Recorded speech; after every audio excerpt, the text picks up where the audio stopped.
Bismillahirrahmanirrahim. Assalamualaikum warahmatullahi wabarakatuh. Waalaikumsalam warahmatullahi wabarakatuh. Baik, pada hari ini kami dari kelompok 3 akan mempresentasikan mengenai perbandingan Wi-Fi 2,4 GHz dan 5 GHz. Nah, adapun materinya akan dipaparkan oleh rekan tim saya yaitu Salsa binti Ahmad Dasila dan Ayu Anggraini. Padanya saya persilahkan. Terima kasih atas kesempatannya. Sejarah Wi-Fi 2.4 GHz pada tahun 1980-an dan awal 1990-an, berbagai teknologi jaringan nirkabel muncul tetapi seringkali bersifat eksklusif dan tidak dapat dioperasikan. Secara keseluruhan, pita frekuensi 2,4 GHz telah memainkan peran penting dalam pengembangan mempopulerkan Wi-Fi. Meskipun keterbatasannya dalam hal kepadatan spektrum telah menyebabkan adopsi pita frekuensi tambahan, seperti 5 GHz untuk memenuhi permintaan yang terus meningkat akan konektivitas nirkabel. Sejarah Wi-Fi 5 GHz. Sejarah Wi-Fi yang beroperasi pada pita frekuensi 5 GHz sangat erat kaitannya dengan perkembangan dan evolusi teknologi jaringan nirkabel. Pada akhir tahun 1990-an, teknologi Wi-Fi mulai mendapatkan popularitas dengan dirilisnya standar IEEE 802.11 dimulai dengan 802.11a dan 802.11b. Sementara 802.11b beroperasi pada pita frekuensi 2,4 GHz. 802.11a merupakan standar pertama yang memanfaatkan pita 5 GHz untuk komunikasi nirkabel. Berikutnya yaitu definisi Wi-Fi 2,4 GHz. Wi-Fi pada pita frekuensi 2,4 GHz adalah salah satu dari dua pilihan frekuensi utama yang digunakan dalam jaringan nirkabel. Pita frekuensi 2,4 GHz menawarkan cakupan yang lebih luas dibandingkan dengan 5 GHz.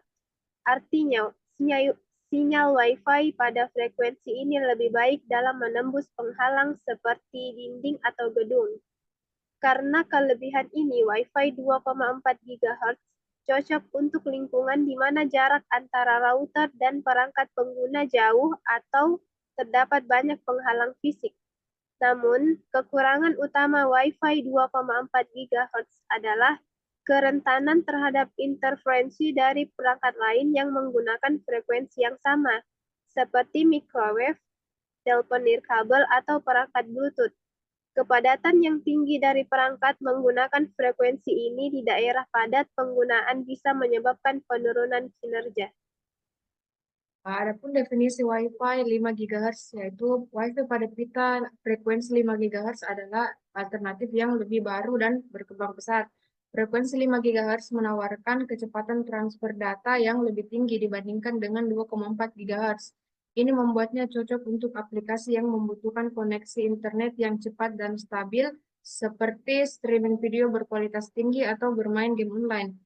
Meskipun kecepatan transfer data yang lebih tinggi, Wi-Fi 5 GHz memiliki cakupan yang terbatas dan kurang mampu menembus penghalang fisik dibandingkan dengan 2,4 GHz. Ini berarti bahwa dalam lingkungan dengan banyak penghalang atau ketika perangkat pengguna berada jauh dari router, kualitas sinyal mungkin lebih rendah. Namun karena frekuensi yang lebih tinggi, Wi-Fi 5 GHz biasanya mengalami lebih sedikit interferensi dari perangkat lain karena frekuensi ini tidak umum digunakan oleh perangkat lain di sekitarnya. Selanjutnya yaitu kelebihan dan kekurangan dari Wi-Fi 2,4 GHz. Kelebihan yang pertama yaitu penetrasi yang lebih baik, yang kedua jangkauan yang lebih luas, yang ketiga kompatibilitas yang lebih baik dan lebih sedikit gangguan. Dan kekurangannya yaitu pertama kepadatan frekuensi yang tinggi, kedua kecepatan terbatas, ketiga rentan terhadap gangguan dari perangkat elektronik lainnya, dan terakhir yaitu terbatasnya kanal tersedia. Adapun kelebihan dari Wi-Fi 5 GHz yaitu satu, kecepatan transfer data yang lebih tinggi, dua, kinerja yang lebih baik dan lebih andal karena frekuensi yang kurang terganggu, ketiga, lebih banyak kanal tersedia mengurangi resiko interferensi di lingkungan yang padat. Sedangkan pada kekurangan Wi-Fi 5 GHz yaitu satu penetrasi yang lebih rendah melalui dinding dan objek membutuhkan poin akses yang lebih dekat untuk kinerja optimal. Kedua, jangkauan yang lebih terbatas dibandingkan dengan Wi-Fi 2,4 GHz. Ketiga, kompatibilitas terbatas dengan perangkat lama. Contoh implementasi Wi-Fi 2,4 GHz. Pertama yaitu di rumah tangga. Wi-Fi 2,4 GHz umumnya digunakan di rumah-rumah sebagai cara utama untuk menyediakan koneksi internet nirkabel kepada penghuni. Yang kedua yaitu di kafe atau restoran. Teknologi Wi-Fi 2,4 GHz digunakan di sini untuk menyediakan konektivitas nirkabel kepada banyak pengguna sekaligus. Terdapat pula di perusahaan, di lingkungan kantor dan bisnis, Wi-Fi 2,4 GHz digunakan untuk menyediakan konektivitas nirkabel kepada karyawan dan tamu. Terakhir yaitu di dunia pendidikan. Sekolah, perguruan tinggi, dan lembaga pendidikan lainnya menggunakan Wi-Fi 2,4 GHz untuk mendukung kegiatan belajar mengajar yang lebih interaktif dan terkoneksi. Kemudian contoh implementasi pada Wi-Fi 5 GHz. Yang pertama di rumah tangga, yaitu di rumah tangga modern dengan Wi-Fi 5 GHz, pengguna dapat menikmati kecepatan transfer data yang lebih tinggi dan kinerja yang lebih baik, khususnya untuk streaming video 4K atau gaming online. Kemudian kafe dan restoran menyediakan layanan teknologi Wi-Fi 5 GHz untuk memberikan koneksi yang lebih cepat dan lebih andal kepada pelanggan mereka. Kemudian pada perusahaan, di lingkungan bisnis, Wi-Fi 5 GHz seringkali digunakan untuk mendukung kebutuhan koneksi yang lebih kuat dan stabil.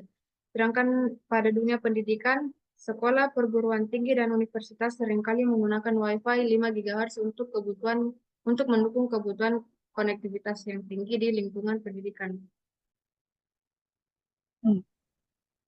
Nah, itulah tadi presentasi dari kelompok kami. Adapun kesimpulan yang dapat kita ambil yaitu dalam memilih antara Wi-Fi 2,4 GHz dan 5 GHz, pengguna perlu mempertimbangkan kebutuhan spesifikasi mereka, seperti kecepatan, jangkauan, dan lingkungan penggunaan. Sementara Wi-Fi 2,4 GHz lebih cocok untuk lingkungan dengan banyak penghalang fisik dan perangkat lama. Wi-Fi 5 GHz menawarkan kinerja yang lebih tinggi dan koneksi yang lebih andal, terutama di lingkungan yang padat dan membutuhkan kecepatan transfer data yang tinggi. Itulah tadi presentasi dari kelompok kami.